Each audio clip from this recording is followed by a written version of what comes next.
Today I'm going to show you the install of a 2-inch lift on my 07 first gen Sequoia. To make this lift work, we're going with some Bilstein 5100 series ride height adjustable front shocks, ARB Old Man Emu front coil springs, the 284s, and a set of Dobinson GS 59682 rear shocks. Now all this is available at First Gen Off-Road. Go over there, see Josh, call him, he'll help you out, get everything you need. Now I bought these particular Dobinson shocks because I'm keeping the factory airbags in the rear. And I'm doing that because when I bought this truck, the airbags were dry rotted and I replaced them with factory airbags. They were like $600+. I didn't want to just throw them away. I figured, you know what? I'll just use those for a while. When the bags wear out, I'll throw the real springs in there and get a beefier pair of rear shocks. Now, I'm not a mechanic, so make sure you use all your safety equipment, yada, yada, yada. Let's start with the rear shocks. Let's get into it. All right.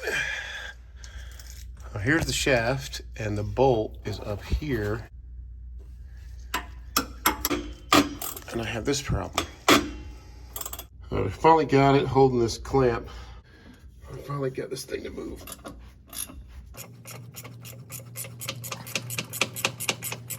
Nut seems to be moving. It felt like it was moving. But I don't know, we're about to find out, I guess.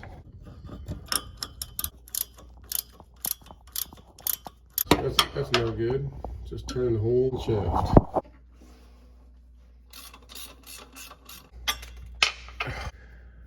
Pay dirt. This is the most satisfying part about the job. Just getting this thing off. Okay, so now I got one bolt at the bottom. I don't know if I even need to take the wheel off, to be honest with you. Like, what's the purpose of taking the wheel off? Just to have more leverage? I feel like it's hard to take the wheel off, though.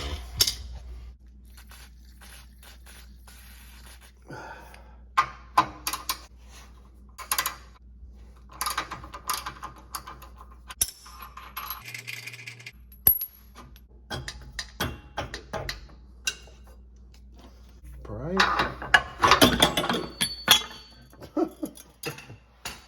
Well, there it goes. All right, so as you can see, the Dobinson shock much longer and the stem is quite short. So the Dobinson doesn't come with any instructions about how you're supposed to assemble it in the Sequoia. I think if you put just the grommet without one of these big washers, I would assume that you want to use something similar for the top that fits in there in this little hole like that. So I think I'm going to go with this. I think I'm going to go with the one bottom washer, grommet, this Toyota top washer. I'm going to run out of room probably, but we're going to see how it fits.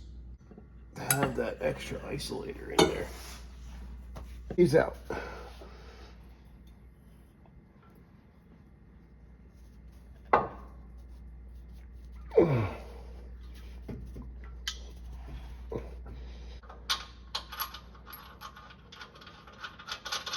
I think I'm gonna try these. There's a doodad, and then this and this. I don't know if I'm gonna have room.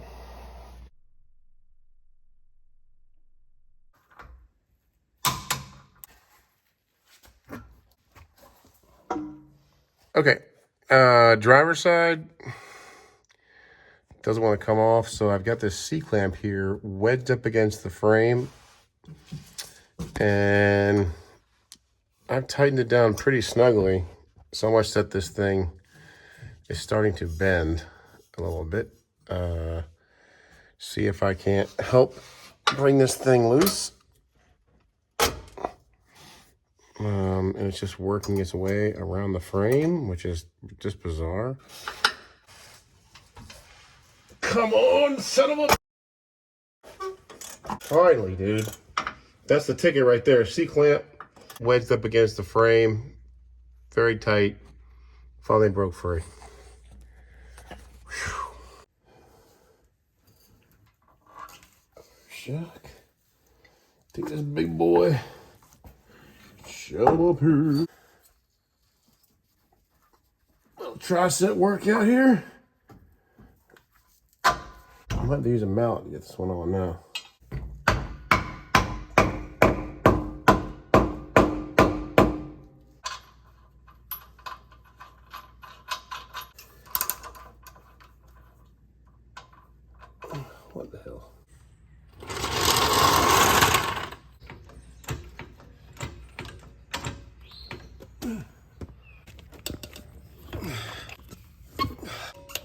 The originals. Oh, come on.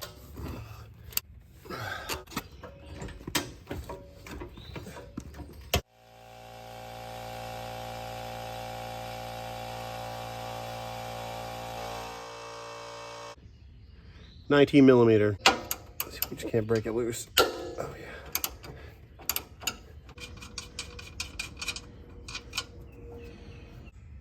$14mm up top. 14mm.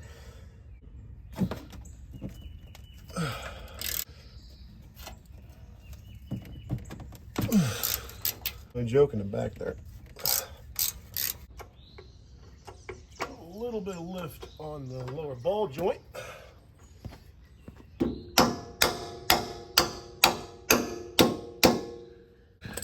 Drive this bolt out, but the CV's on the other side, which is kind of tricky.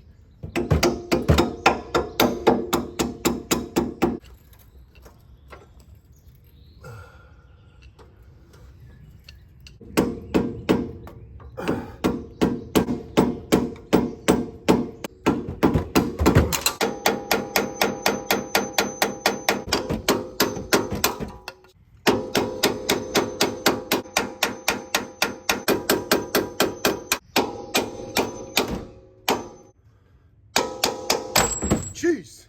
Woo! That'll get you. Woo! The bolt is not bent, but the threads are definitely screwed. Good. It's out. Bushings aren't totally worn on this one. Yeah, that's a bummer. That bolt, no bueno.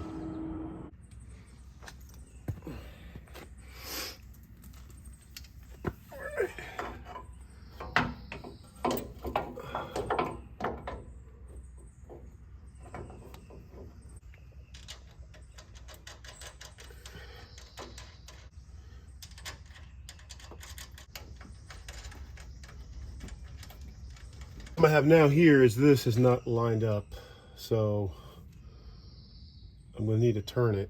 Should be able to turn this, he says.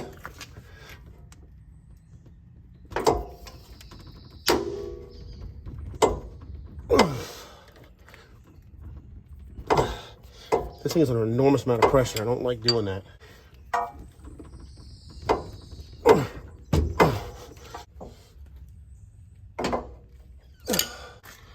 Well, here's where I'm at. I'm stuck.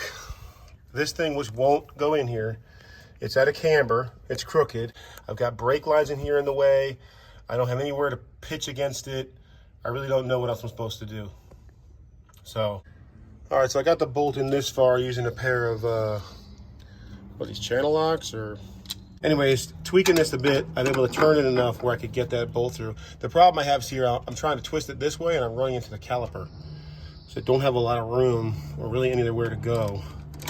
You can't really grab it from here. There's no way to get a point on it, really. I'm gonna try my best holding here, turning, pulling, and try to slide that bolt through best I can.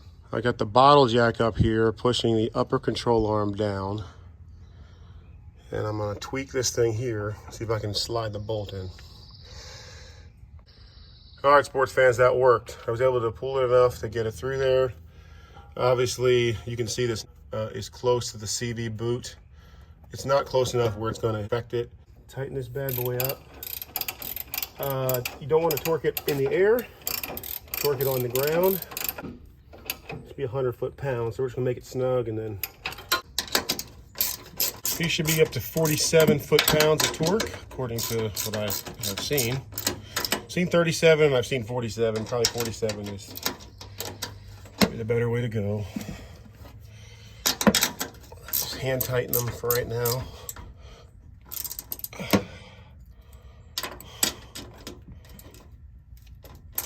Just ugga-duggas. All right, so here she is. Everything is done. Both sides, front and back. Everything's done. This is how it looks. It doesn't look bad. It's just a little low on the back. Or obvious here, I'm standing to the right though, but it definitely needs to come up in the back. So See if we can't make that happen by adjusting this little rod inside. All right, so here we are under the truck. See, you can't see. Focus, focus, focus. Maybe not. Fuel tank right here. This is the sensor for the ride height adjustment. And there's a little 12mm nut we're going to loosen and drag that thing out. And if it doesn't raise it high enough to where we want it, you can adjust this bar right here. Man, hard to see here, but there are some notches here. 1, 2, 3, and 4. Supposedly each little dash is a 1/4 inch of raising, and so we've raised this all the way out, and then we've extended the bar here and up here. 12mm bolt here. You need a 10mm box wrench and an open face box wrench to loosen this up, because this will just spin on the inside. And then you got an 11mm and a 10mm, 10mm, 10mm, 11mm. This main one doesn't move. It stays, it's welded to the bar, so you can use this to hold the bar and then move the jam nut. I recommend removing the bar completely, otherwise you'll bend it or could break the joint. So just take the whole bar off assembly, put on your workbench, and then adjust it accordingly. And so, like I said, we've got about 1/4 and 1/4, and we'll see if that brings us to an even 2 inches, or, well, 1.75 in the rear and 2 in the front to make us a nice, happy, level first gen Sequoia. Let's see. Now, with any suspension lift, you're definitely going to want to get in alignment. Mine, unfortunately, required a little extra work. Now, one thing you can do is trick your airbags to run even high as 3 inches. You just use the manual button, push it all the way up, set it where you want it, and pull the fuse. But then you're left with an annoying flashing light on your dash, and I'm not much for flashing lights. So I use the method of tricking out the system by manually adjusting the rod in the rear. See, there we go. Riding around, no flashing lights. I'll admit the ride is a little stiff. Maybe that's the Bilsteins, maybe that's the airbags in the rear. Probably the airbags in the rear a little bit. I mean, they're firmed up pretty tight. In the end, I think it looks pretty good. I mean, 2-inch lift, easy, moderate, not too high, not too low. You know, a nice balance. We get a little down travel in the front. I like it. It's good. Thanks for watching.